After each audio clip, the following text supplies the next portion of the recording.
दोस्तों, हर कोई मृत्यु से डरता है, लेकिन जन्म और मृत्यु सृष्टि के नियम हैं। यह ब्रह्मांड के संतुलन के लिए बहुत ही आवश्यक है। इसके बिना मनुष्य एक दूसरे पर बहुत हावी हो जाते हैं। कैसे? इस कहानी से जानिए। एक बार एक राजा एक संत के पास गया, जो राज्य के बाहर एक पेड़ के नीचे बैठे थे। राजा ने पूछा, हे स्वामी जी, क्या कोई ऐसी औषधि है जो मुझे अमरता दे सके? कृपया मुझे बताएं।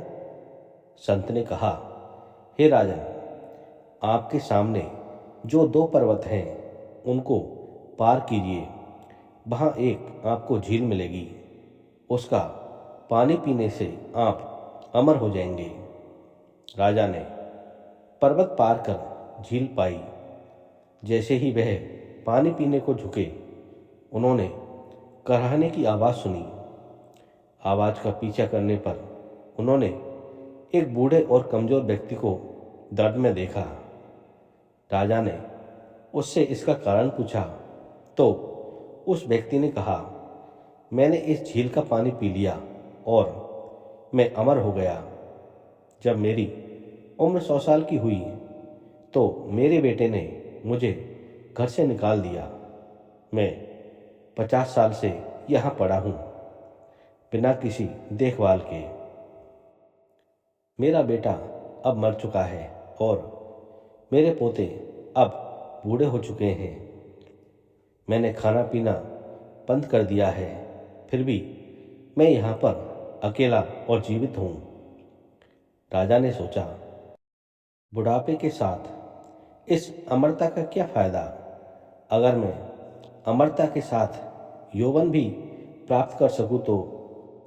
राजा वापस उसी संत के पास पहुँच गए और उस संत से इस समस्या का समाधान पूछा। कृपया मुझे आप अमरता के साथ साथ यौवन प्राप्त करने का उपाय बताएं। संत ने कहा, झील पार करने के बाद आपको एक और पर्वत मिलेगा, उसे आप पार कीजिए और एक आपको वहाँ पर पेड़ मिलेगा जिस पर बहुत सारे पीले फल लगे होंगे। उन फलों में से एक खा लीजिए और आपको अमरता के साथ साथ यौवन भी प्राप्त हो जाएगा। राजा ने दूसरा पर्वत पार किया और एक पेड़ देखा जिस पर बहुत सारे पीले फल लगे हुए थे। जैसे ही उन्होंने फल तोड़ने के लिए अपना हाथ बढ़ाया, उन्हें तेज बहस और लड़ाई की आवाज़ सुनाई दी। उन्होंने सोचा, इस सुनसान जंगल में कौन झगड़ सकता है? राजा ने 4 जवान आदमियों को ऊंची आवाज़ में झगड़ते हुए देखा। राजा ने पूछा, तुम लोग क्यों झगड़ रहे हो? उसमें से एक व्यक्ति बोला, मैं 250 साल का हूँ और मेरे दाहिने वाले व्यक्ति की उम्र 300 साल है। वह मुझे मेरी संपत्ति का हिस्सा नहीं दे रहा है। जब राजा ने दाहिने वाले व्यक्ति से पूछा, उसने कहा, मेरा पिता जो 350 साल का है अभी भी जीवित है और उसने मुझे मेरा संपत्ति का कोई हिस्सा नहीं दिया, तो मैं अपने बेटे को संपत्ति में हिस्सा कहाँ से दूं?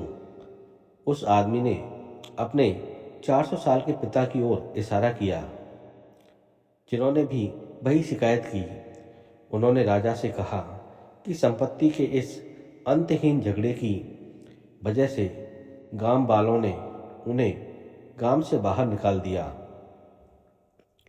राजा हैरान होकर संत के पास फिर पहुंचा और बोला, आपका बहुत बहुत धन्यवाद। आपने मुझे इस मृत्यु के महत्व को समझा दिया है। संत ने कहा, मृत्यु के कारण ही इस संसार में प्रेम है।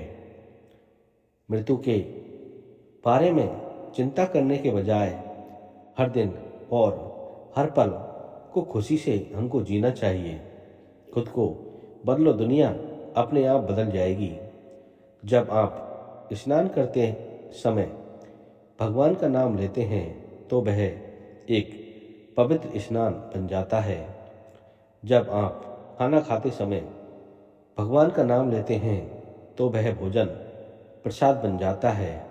और जब आप चलते समय प्रभु का नाम लेते हैं तो वह यात्रा एक तीर्थ यात्रा बन जाती है। जब आप खाना पकाते समय प्रभु का नाम लेते हैं तो वह भोजन दिव्य बन जाता है। जब आप सोने से पहले प्रभु का नाम लेते हैं तो वह ध्यान में नींद बन जाती है। जब आप काम करते समय भगवान का नाम लेते हैं तो वह भक्ति बन जाती है। जब आप घर में नाम लेते हैं तो वह घर मंदिर बन जाता है। तो दोस्तों, आपको ये छोटी सी कहानी कैसी लगी, कृपया हमें कमेंट करके ज़रूर बताएं।